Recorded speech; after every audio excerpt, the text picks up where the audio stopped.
Nettie. Gonna give me a big head. I'm here. I'm just stuffing my mouth. You're good, Rosalie. Recording in progress. It's too bad I didn't click that just a few seconds earlier. That would have been outstanding. Rosalie, do you want to repeat for the recording? Will you say that again? Sure. I'm here. I'm stuffing my mouth. That is okay. It is okay to eat during the session. It is really okay.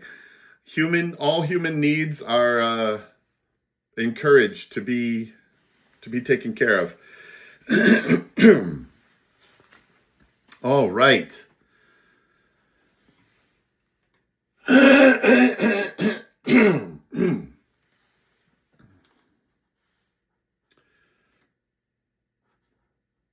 All right, we got the share up. Oh, actually.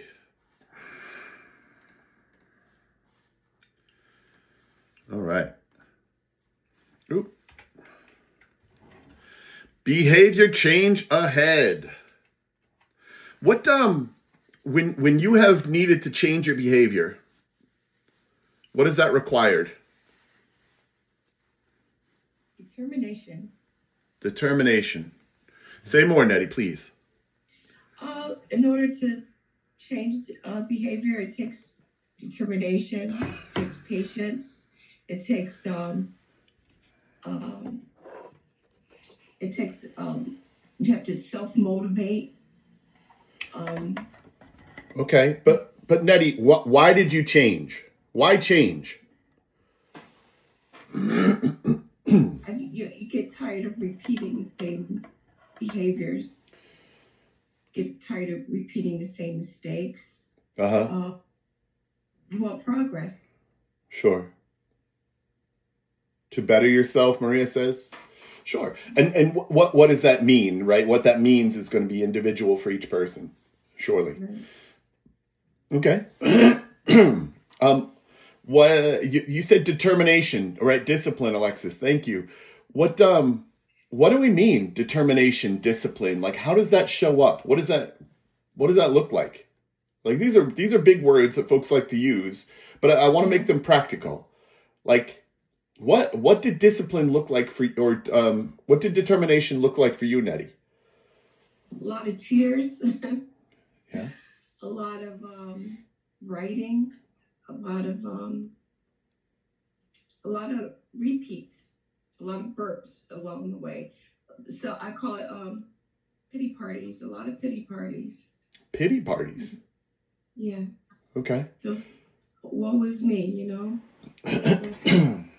So you were what? You were sitting with the emotion that you were feeling, or you were...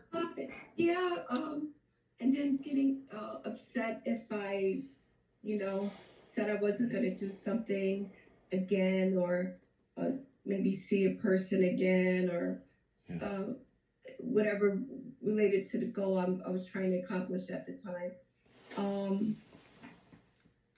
Starting college and then stopping like maybe a year later, stuff like that, and still trying to complete college at over 50 years old. So yeah, wow. It's a lot of hiccups along the way. Sure. A lot of ways in which we've let ourselves down, right? We've right.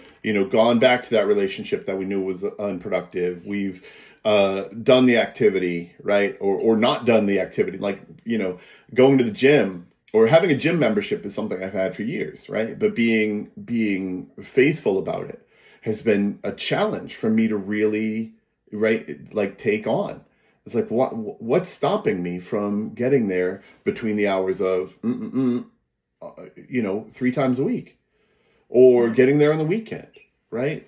What are the things that I'm prioritizing that don't include my body's movement? Or excuses. Sure, excuses. That we make up to not get there to the gym. Yeah, starting my business, starting my consulting business, right? It's been, forever. In thoughts and procrastination and delay, right? Yeah, right. Making different dietary choices for myself, right? It comes down to my grocery list, really. If I put it on my list, I buy it. If I don't put it on my list, I won't buy it. And but learning how to be faithful to that. Oh, just one more pack of Oreos, it'll be fine, right? And then it's the realization of how I am going to feel. Yeah. If I don't complete this goal, I don't want that feeling again. Right. And so what you did there, Nettie, what you're pointing to is some future thinking that I find very productive, right? I'm at a crossroads, okay? And it's not, how do I feel in the moment? Oh, well, in the moment, I really want those, these Oreos are going to be delicious, right? I've got a little bit of coffee in the car. I'm going to have 2 Oreos on my ride home, and it's going to be fantastic. Okay, so let me just, I'm going to do it now, okay? But wait, how am I going to feel later? It happens to be 10 o'clock at night, the Oreos are around. I've got a sweet tooth. I'm not quite tired. I'm going to get into the Oreos, and then I'm going to be all sugared up. I'm not going to get sleep for the next hour and a half. And then I'm going to sleep poorly because I didn't sleep long enough and because I've got sugar running through my system.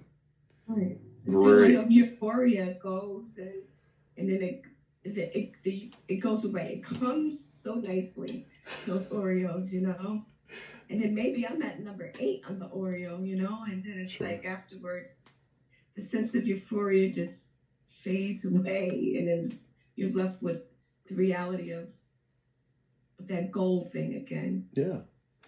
And so The guilt. Self-sabotage. Yeah. Right. And so being able to, sorry? No, I was saying that's me. Like, I'm that person. And I feel like it got worse once I realized I am sabotaging things that I shouldn't have. It's like I got into a bad habit of doing it. Like, it's all right. I'm just sabotaging myself. Rather than, like we're talking about, making the change or having discipline to know, like Nettie's saying, it took a lot of tears. It took a lot of, got to tell myself over and over again.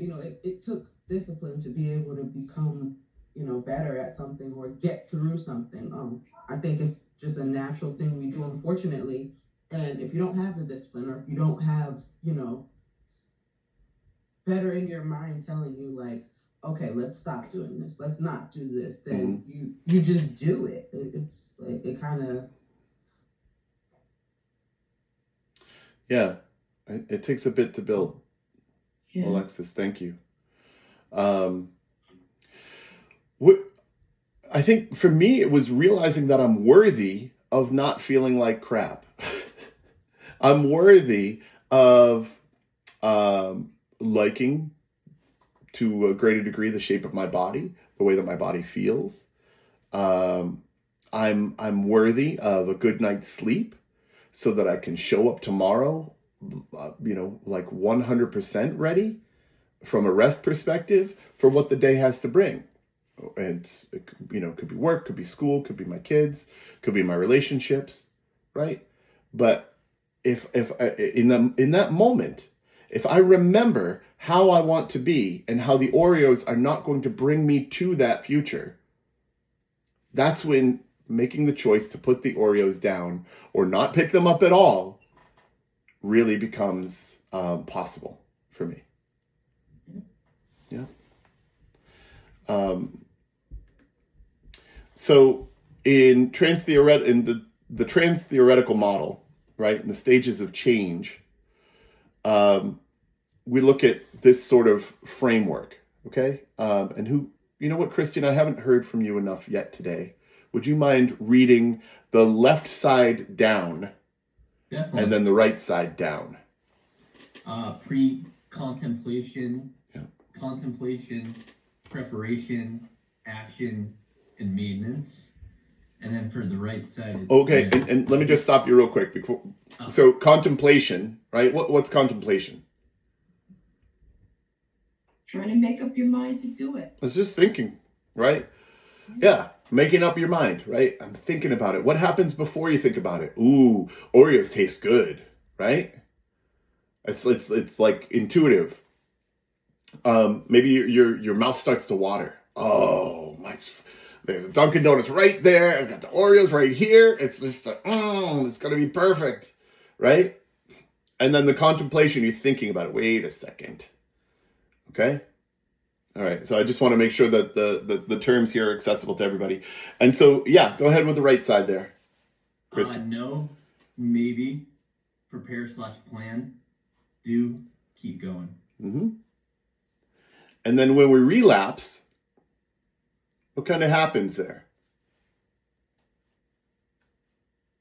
Well, relapse, you can get in like the bad habits that maybe you were trying to overcome or just no longer do anymore. Like for instance, like sometimes like if you could relapse like for alcohol or drugs, like you're trying to get over alcohol and drugs, and then like one day you end up taking something or drinking too much, for example, then it could create a relapse in like that scenario, for example. So yeah, doing something that you're trying to overcome. Right. Long-term. It brings us back to the beginning of the model. Mm-hmm. Thank you for that, Christian. And right, based on the model here, right, we see when the relapse happens, we go back to the beginning of the model, right? So instead of developing the habit of not eating Oreos, and Oreos is our proxy for your drug of choice, right? It could be, thank you, Rosalie. And just because it's a drug for me doesn't mean it's a drug for Rosalie, right? It doesn't mean it's an addictive problem for Rosalie. So, but it could be heroin, it could be alcohol, it could be relationships, it could be any of that. So it could be working out, right? And so it could be social media consumption, right? I strongly encourage everyone to look at their rate of social media consumption. And so, but when we relapse, right? When we go back to doing that thing that we said we're not going to do anymore, that brings us back to the beginning of the stages of change, right? Where we pre-contemplate, contemplate, prepare, do, and then keep going, okay? And so when we look at the stages of change and motivational interviewing, who can read for us this pie chart? Right? Talking about 1, pre-contemplation.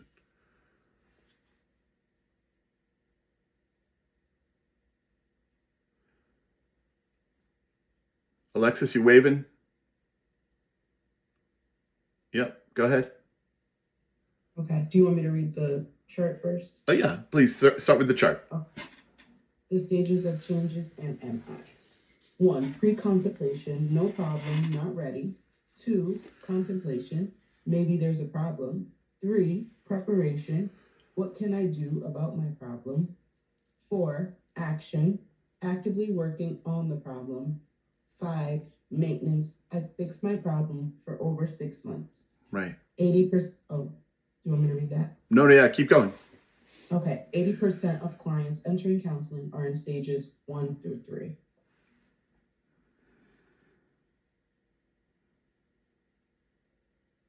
How does that hit you? Does that make sense? For the changes that you've wanted to make in your lives, right? Before you contemplate, you just want the thing, right? It's not a problem. Eating Oreos is not a bad thing. Look, I'm only going to have a couple, right? I'm just going to do a little bit. It's going to be different this time. Yeah? I want to say something. Sure. This all, I think, starts from the self-awareness. Yeah. If you are aware of the problem, then you're going to solve it. And then there are different steps that come out, but not at once. But after 6 months, that's in the diagram. So that's exactly the truth, because I am struggling in between 1 and 3 also. Yeah. So. Somebody's in my apartment. Hold on, please.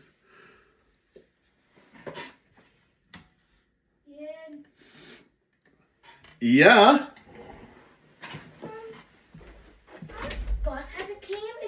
40 minutes after. Okay. So, and we couldn't find any way to contact anyone. So this was our last resort. Okay. Thank you. Huh. So we don't know if we missed it, which we thought we heard high school, but we heard Eddie Middle School. Okay. So.